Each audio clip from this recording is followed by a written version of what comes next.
이번에 미국의 상원 청문회장에요. 한 남자가 앉았습니다. 이 트럼프 대통령의 형사재판을 직접 변호했던 변호사, 그리고 이제는 미국 검찰 전체를 지휘하는 자리, 법무장관이 되려는 사람입니다. 토드 블랑시라는 사람인데요. 아시는 분들 이미 알고 계실 거예요. 근데 이 의원들이 이 사람을 몰아세운 주제가 좀 의외였습니다. 마약도 아니었고요. 이민도 아니었습니다. 바로 코인이었습니다. 당신이 코인 수사팀을 없애버리지 않느냐, 이게 공격의 핵심이었는데요. 그리고 여기서 이상한 게 하나 있어요.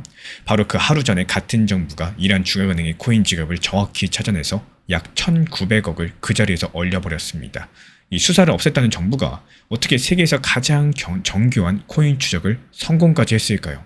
오늘 이 앞뒤가 안 맞는 퍼즐 하나 푸시면은 지금 미국 워싱턴이 뭘 하려고 하는지, 비트코인을 어떤 존재로 대할 거고 앞으로 어떻게 되는지 전부 다 보이기 시작을 하실 겁니다. 먼저 홀더 입장에서 어떨까요? 솔직히 걱정되는 그림부터 정리하고 가자면은 이 정부는 지금 코인의 우호적이라고 알려져 있는데 정작 청문회에서는 코인 때문에 두들겨 맞고 있습니다. 야당인 민주당 측에선 사실상 전원이 이 사람의 인준에 반대하는 분위기고요. 여당 의석이 아슬아슬하다 보니까 여당에서 몇몇만 이탈을 하더라도 지금 인준 자체가 엎어질 수 있는 판이에요. 그러니까 이런 생각이 들죠. 코인이 정치싸움 한복판에 끌려 나온 거 아니냐? 이러다가 불통의 시작으로 튀는 거 아니냐? 이런 불안감들이 맞는지 틀리는지 보려면은 이 남자가 대체 뭘 했길래 욕을 먹는지부터 알고 계셔야 됩니다. 이 블랑시라는 사람은 원래 트럼프 대통령의 개인 변호사였어요. 대통령 취임 이후에 법무부의 2인자인 차관이 됐었고 지난 4월달 전임 장관이 물러나면서 장관 대행으로 올라섰습니다. 그리고 이번에 정식적인 장관이 되기 위한 최종 면접 인준 청문회에 앉은 건데요. 근데 이 사람이 차관이던 재작년, 그러니까 2025년 4월달에 서명한 문서가 하나 있습니다. 오늘 이야기 전체의 열쇠가 되는 문서라서 반드시 기억해 주셔야 되는데요. 이 제목이 기소에 의한 규제를 끝낸답니다. 내용을 쉽게 풀어드리자면은 법무부 안에 있던 코인 범죄수사 전단팀을 해체한다. 그리고 코인 거래소나 플랫폼, 그러니까 회사를 통째로 기소하던 방식들을 멈추고 코인으로 사기치는 사람, 진짜 나쁜 돈을 쫓는 데 집중을 한다라고요. 이게 그 문서의 뼈대입니다. 그리고 야당은 바로 이런 지점을 봤습니다. 더빈 의원의 공격을 요약하자면은 당신이 수사팀을 해체해준 덕분에 대통령 일가가 코인 사업으로 2조 원이 넘는 돈을 벌 수 있게 됐다는 거예요. 근데 이 2조 원이라는 숫자는 어디서 나온 걸까요? 누가 밖에서 추측한 게 아니라 트럼프 대통령 본인이 낸 재산 공개 서류에 적힌 작년 한 해 코인 관련 수입이 2조 원입니다. 가족회사인 월드리버티 파이낸셜에서 1조 2천억, 대통령 이름을 붙인 트럼프 밈코인 사업에서 9,500억, 2조 원이 넘어가죠. 그리고 여기 뉴스 헤드라인은 잘 잡히지 않은 두 번째 관역이 있는데 이 더빈이 겨눈 건 대통령만이 아니었습니다. 블랑시 본인도 코인을 보유하고 있고 그걸 가족끼리 옮기는 중에 있으면서 그 상태로 코인 업계를 얼마나 세게 단속할지를 결정하는 자리에 앉아있다 보니까요. 겉으로 보기에 당연히 이게 이해충돌 아니냐, 이런 지적이 나올 수밖에 없는 겁니다. 이 코인텔레그래프 보도에 따르면요. 다른 의원들은 바이낸스 전 대표의 사면 문제까지 꺼냈었고 블랑시는 인준되면 사면 절차를 다시 들여다보겠다고 답을 했었습니다. 그럼 정작 본인은 뭐라고 했을까요? 수사팀을 없앤 장본인이니까 변명하기 바빴을 것 같은데 청문회장에서 나온 반박이 뜻밖입니다. 단속을 없앤 게 아니다. 1년 반 전보다 오히려 늘었다라고요. 이런 취지로 받아쳤는데 정말 이상하죠. 이 팀은 분명히 해체됐다는데 단속은 늘었다니까. 둘 중 하나는 거짓말 같죠. 근데 이 말이 허풍인지 아닌지 확인하는 방법이 있습니다. 달력을 딱 하루만 되감아 보시면 되는데요. 미국 시간으로 14일 청문회 하루 전입니다. 미국의 재무부 안에서는 나쁜 돈을 찾아내서 길을 막는 부서가 있죠. 오펙이라고 부르는데요. 이 오펙이 이란 중앙은행과 연결된 코인 지갑 여러 개를 금융 블랙리스트에 올렸었고 그 안에 있었던 약 1,900억 정도가 그대로 얼어붙었습니다. 그리고 재무장관은 앞으로도 돈줄을 끝까지 추적해서 이란 정권이 불법으로 번 돈에 손대지 못하게 하겠다, 이렇게 발표를 했었고요. 여기까지는 발표문에 적힌 그대로입니다. 근데 진짜 흥미로운 건 이 통결이 어떻게 가능했는지인데요. 장관이 발표하기도 전에 블록체인 장부를 분석하는 민간 전문가가 문제의 지갑 4개를 먼저 콕 집어냈습니다. 이 지갑들이 이란의 중앙은행 그리고 혁명수비대랑 연결돼 있다는 것까지도요. 돈이 어느 결제회사랑 어느 해외 거래소에서 빠져나와가지고 이 지갑으로 흔들었는지 경로까지도 따라갔습니다. 그리고 실제로 돈을 잠그는 집행은 그 지갑에 담긴 코인을 발행한 민간회사 테더가 집행을 했어요. 정부 혼자 한 일이 아니라 정부랑 분석가랑 코인회사가 한 팀으로 움직이게 된 겁니다. 이게 가능한 이유는 딱 한 가지예요. 블록체인은 거래 내역이 전부 다 공개되는 장부이기 때문에 흔히 말해서 코인은 몰래 숨기기 좋은 돈이라고 생각을 하시는데요. 실제로는 오히려 반대에 가깝습니다. CCTV가 24시간 켜져 있는 유리금고에 가깝죠. 그리고 그 금고를 세상에서 제일 잘 들여다보는 쪽이 지금 미국 정부입니다. 있었던 이벤트도 아니에요. 지난 4월달 이란 연계 지갑 2개에서 5,100억 정도가 같은 방식으로 동결됐고요. 5월까지 이 작전으로 미국이 압류한 이란 코인만 1조 5천억 규모라고 재무장관이 직접 밝혔습니다. 6월 달에는 이란에서 가장 큰 코인 거래소들까지 제재 명단에 올랐었고요. 작전에 이름도 붙어 있습니다. 경제적인 분노, 즉흥적인 한방이 아니라 몇 달째 굴러가는 시스템이라는 뜻입니다. 그럼 이쯤에서 아까 청문회장으로 돌아가 볼까요? 블랭시가 욕먹던 그 2025년 4월달 문서 뭐라고 했었죠? 코인 회사를 잡던 팀을 없애는 대신에 진짜 범죄자랑 나쁜 돈에 집중을 한다라고요. 그리고 하루 전에 재무부가 한 일은 뭐였었죠? 적성국가의 돈줄을 코인 정보에서 찾아내가지고 얼려버렸습니다. 그러니까 이란 동결 자체가 청문회장에서 공격받던 바로 그 문서의 실행판이었던 거고 단속이 사라진 게 아니었다는 거예요. 관역이 옮겨진 거였습니다. 코인 회사에서 적성국가랑 범죄자로서 어떤 나라가 특정한 돈의 길을 무기로 쓰기 시작을 했다라는 거는 그 길을 없앨 생각이 없다는 뜻이겠죠. 없앨 물건을 무기고에 넣는 나라는 없으니까요. 미국은 지금 자기 금융망에서 상대를 쫓아내는 것처럼 코인망에서 이란을 쫓아내고 있는 상황입니다. 이 코인이라는 길 자체에 대해서 자기 시스템의 일부로 받아들였다는 이야기겠죠. 그리고 한 가지 더 있습니다. 이런 추적 성공 사례가 쌓이면 쌓일수록 의회에서 코인을 반대할 때 쓰던 단골 논리, 코인은 추적이 안 되는 검은 돈이다, 이런 말들이 스스로 무너지게 됩니다. 만약에 우리 구독자분들께서 미국의 상원 의원이라면 어떠실까요? 이렇게까지 추적되는 돈을 계속해서 깜깜이 검은 돈이라고 부를 수가 있으실까요?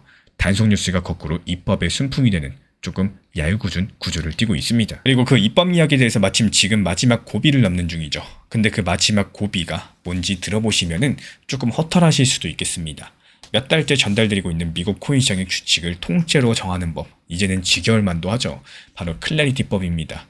어느 기관이 감독하고 시장 자산을 어떻게 보관할지, 이런 기술적인 쟁점들은 사실상 정리가 끝난 상황인데 딱 한 가지가 남았어요. 바로 윤리 조항입니다. 대통령, 부통령, 의원 같은 고위직이 재임 중에 코인 사업으로 돈 버는 것들을 제한할 거냐 말 거냐, 이런 법 전체의 운명이 이 한 줄에 걸려 있다는 거고, 왜 이 한 줄이 그렇게 무거운지는 숫자로 보면 명확합니다.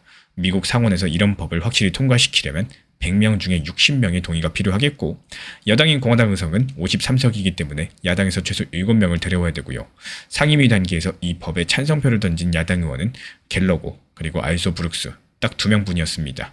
그리고 그 2명조차도 강제력이 있는 윤리장치가 없으면 최종 찬성은 못한다고 조건을 걸었었고요. 다른 야당 의원들은 아예 못을 박았습니다. 윤리조항 없이는 클래리티법도 없다. 협상이 얼마나 꼬였는지 흔적도 남아있는데요. 위원회에서 고위직의 코인 사업을 금지하자는 수정안이 11대 13으로 부결됐고, 각 주의 법무장관이 위반을 잡아낼 수 있게 하자는 절충안도 백악관과 여당이 도로 걷어들이면서 무산됐습니다. 그렇게 몇 주째 제자리 걸음이었죠.